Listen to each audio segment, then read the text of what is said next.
Vamos então à nossa palestra de abertura do Mitos e Fatos Jovem Pan Discute, com o Rodrigo Bartolomei, que é chefe da Interpol aqui no Brasil, fará uma palestra de abertura.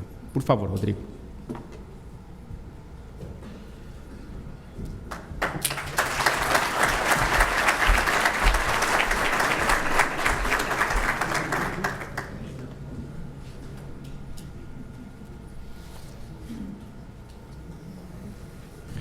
Bom dia a todos. Inicialmente, gostaria de agradecer o pessoal da Jovem Pan pelo convite, para que eu viesse aqui representando a Interpol, fazer essa palestra de abertura para um evento de, como dito agora, extrema relevância para a atualidade. Ao longo dessa manhã, todos juntos aqui, teremos 4 painéis, iniciando pela segurança pública, e como ela está reagindo a essa mudança trazida pela tecnologia. Depois vamos falar da internet das coisas, também um tema que a Intel recentemente passou para a gente um resultado de um trabalho. Eles estimam que em 2006 havia aproximadamente 2 bilhões de dispositivos inteligentes ligados às redes sem fios, e em 2020 nós vamos ter aproximadamente 200 bilhões de dispositivos. E com base nisso, eles consideram que nós estamos vivendo um Big Data Bang, fazendo uma referência ao Big Bang da criação do universo. Depois disso, vamos falar de um tema também que está praticamente concluído aqui no Brasil, a proteção de dados. Na Europa já regulamentou e agora o projeto de lei está na presidência para sanção. E, ao final, vamos abordar nesse seminário a questão dos fake news.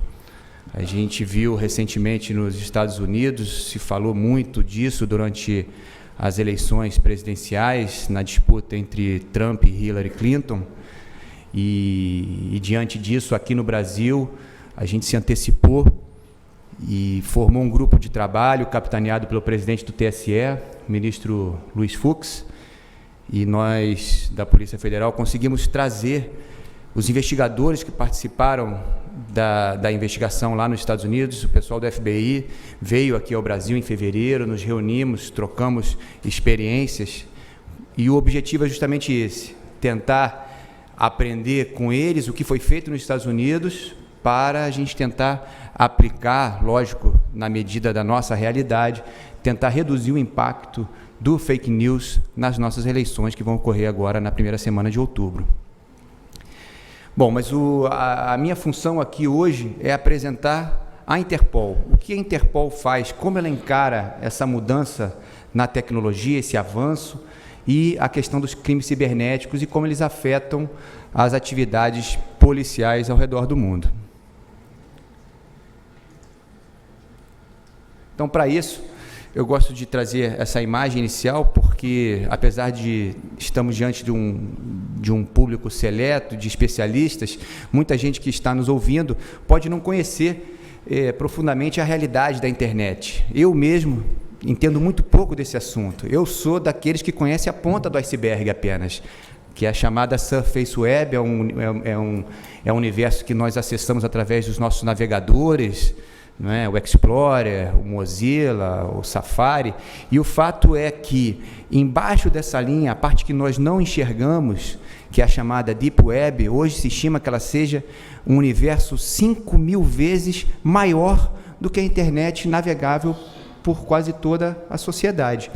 Então, é um universo enorme, e que as polícias, as forças policiais, elas têm que compreender bem isso, porque através desse universo é que os criminosos estão se utilizando para a prática dos delitos.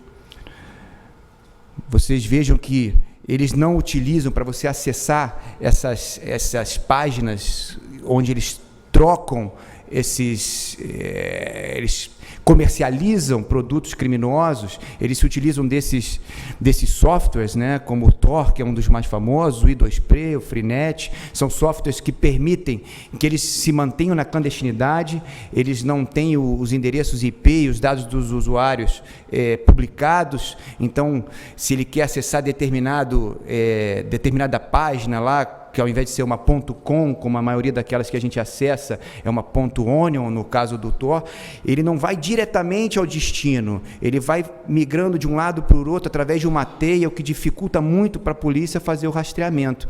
Então, o porquê que eles estão acessando essa Deep Web, que nesse caso, na área dos crimes, é chamada também de Dark Web?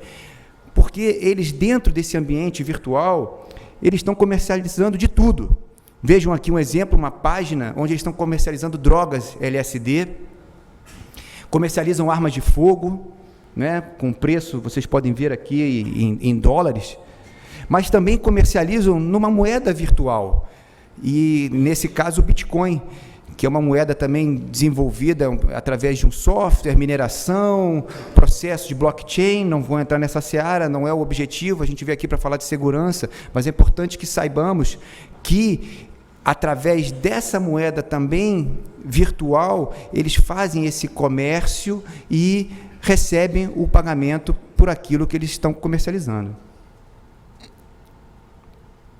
Vejam que eles oferecem treinamento para que se montem explosivos, que se criem explosivos, propõem o financiamento a atividades do Estado Islâmico, uma organização terrorista, facilitando as atividades, comercializam documentos de viagem falsos e, por incrível que pareça, vejam, eles oferecem serviços de hacker. Eles oferecem, aluguem um hacker. Você pode chegar pagando uma determinada quantia em bitcoins, você pode hackear um e-mail, você pode hackear um Facebook, uma página de uma determinada empresa, ou seja, comercializam de tudo. Então, o que está acontecendo hoje? O crime está mudando. Século XXI, tecnologia, não temos mais aquele número crescente de pessoas que se expõem ao risco de um confronto com vítimas, irem ao banco. Por que no passado os criminosos iam aos bancos? Porque era lá que estava o dinheiro. Então eles tinham que ir lá se expor a uma eventual troca de tiro ou até morrer. Hoje o dinheiro migrou, o dinheiro é virtual. Então o crime mudou com isso também. O crime, hoje acontece num cenário totalmente virtual. E, na prática, é o mesmo tipo de crime. O que mudou foi a forma de praticar. Antigamente eles roubavam banco, hoje eles fazem fraudes online. Antigamente, na década de 90, ocorria muitos sequestros, em São Paulo, Rio de Janeiro, Colômbia. O que eles fazem hoje? Eles sequestram as suas contas, eles sequestram os seus dados de usuário e depois exigem um resgate. Então, na prática, o crime é o mesmo. O que mudou foi a forma de praticar esse crime. Eu queria trazer uns números, quando eu falo dessa questão da mudança do crime, que são fundamentais para a gente ter uma noção da magnitude desse problema.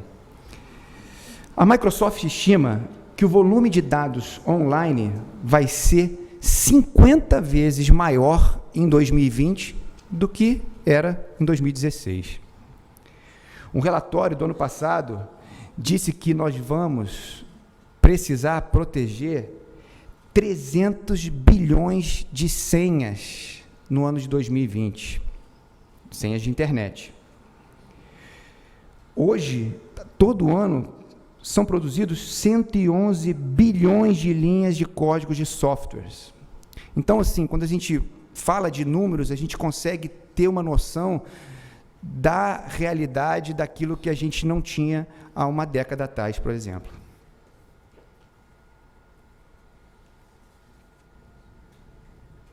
Então, aqui, falando dos crimes cibernéticos, a gente não podia deixar de falar do vírus que ano passado atingiu aí praticamente o mundo inteiro, o WannaCry. Foi o maior ataque, ainda continua sendo, não houve um outro maior do que o WannaCry, que foi um vírus que atuou em dois momentos. O primeiro, o vetor de ataque, rompia os sistemas de segurança das empresas, havia uma fragilidade no sistema Windows, ele entrava na máquina e dali ele acessava os arquivos, né, de usuário e aplicava uma criptografia. Basicamente é isso. Uma vez que havia aquela criptografia dificílima de ser quebrada, os softwares existentes hoje levariam centenas de anos para quebrar aquela criptografia, ou seja, o dono daquele arquivo, se ele não tinha um backup, ele não tinha outra coisa a fazer, senão pagar o resgate exigido. E o que acontecia? O que aconteceu, na verdade? Descobriu-se, pela investigação, né, investigação realizada pela Interpol, pelos nossos especialistas, que eles, na verdade, distribuíram carteiras de bitcoins para que o valor do resgate fosse depositado, mas que aquelas carteiras eram comuns para quase todos os alvos. Ou seja, se um alvo A pagasse o valor que eles estavam exigindo, como seria identificável aquele indivíduo para que depois o autor daquele crime fosse lá e tirasse a criptografia dos arquivos? Ou seja, a conclusão foi de que eles nunca quiseram quebrar a criptografia que foi espalhada por aquele vírus. Então, isso mostra o perigo, o problema que isso causou, e a Interpol ela entrou forte nesse caso quando esse vírus atingiu o sistema de saúde do Reino Unido. Então, o Reino Unido recorreu para a Interpol, publicou-se uma difusão roxa, eu vou falar das difusões dali a pouco, mas nada mais é do que uma comunicação a todos os demais membros da Interpol sobre o modus operandi e como aquilo tinha atingido o sistema de saúde deles e como aquilo estava afetando a realidade interna do seu país. Então, basicamente, esse slide mostra isso. O que eles fizeram? Entraram com vírus, criptografaram e depois exigiram um pagamento em bitcoins. Aqui, antes de entrar diretamente na parte de Interpol, eu só queria trazer esse exemplo de mais dois malwares, que são o Reaper e o Hajime, que falam que o objetivo, né, deles é entrar na internet das coisas e muitas vezes monitorar as atividades, controlar as suas redes e, com base nisso, no momento futuro, eventualmente extorquir os usuários daquela rede.